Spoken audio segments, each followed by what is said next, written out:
Hello, I'm Colleen Needles. A major topic of discussion from this past Minnesota legislative session was education reform, from early childhood education to post-secondary options. Minnesotans heard about education priorities at all age levels.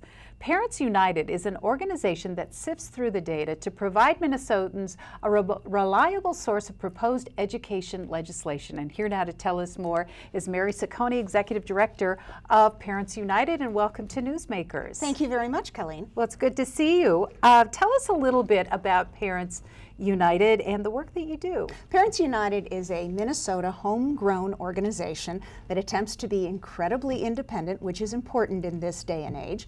And we're grassroots, and what we attempt to do is get parents to understand their role and responsibility in this reforming schools and transforming schools. And there seemed to be an extraordinary amount of wrangling about education in this past legislative session. Why is that? Well, when you spend half of your budget on education, and that's what we hear it is, then you, of course, if you're going to make any kinds of cuts, you're going to touch education. And how do you as an organization get involved in that process? One of the things that we do is we actually try and make a difference at the state level. More and more of the various initiatives that are coming into Lake Wobegon Elementary School are actually coming from state and federal legislation.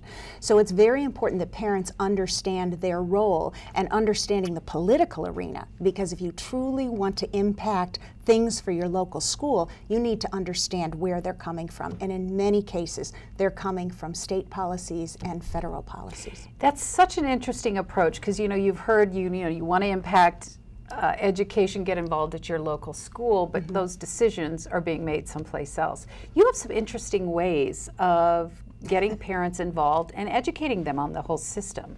Well, one of the things that we've done, we just came off a 2-year plan where we've been doing 13 boot camps. And a boot camp, we did 13 of them around the state, and so now we've trained 200 participants in very intensively how schools are funded, how they're governed, and how the political process plays into this. I call it a Civics 101 class. And most of the people are not sure, what it really matters. Who are the power players? How do I really get my voice heard? And that's one of the things that we were doing in these boot camps. Well, it seems like there are so many nonprofit organizations or groups put together now to address this or that education issue. How do parents know whether a group is just there pushing its own agenda? How do you discern that? That is the best question, especially in an election year when people are wondering where the money is coming from, and that's my point. Follow the money. Where are those organizations receiving their funding? That's a huge deal. I'm proud to say that half of our funding comes from individuals. So you follow the money back, and you'll eventually find out really what's the motivation? That's absolutely true. In many cases behind the group? Absolutely true. We hear a lot that Minnesota, and this still astounds me, has the largest educational achievement gap in the nation. Hey, I can't believe that is true, but it is. And what does it mean for the future of our state? What do we do about that? Well, I think another number that has to go in there is 37% of our children in our K-12 system live in poverty. I think there's definitely a linkage. Brookings Institute has done amazing work showing that children who come from low socioeconomic have a more difficult time coming in to learn. And I think that's a number that has to be put in with that achievement gap as well. And I guess the key is getting more and more people involved in the decision making, and you're certainly making that happen just by, really fascinating to open up this process to people and how it works. Absolutely, that's the way it happens. People need to understand their role and responsibility. All right, well, keep up the good work, and thank you for being here, and best of luck in the year to come. Thank you.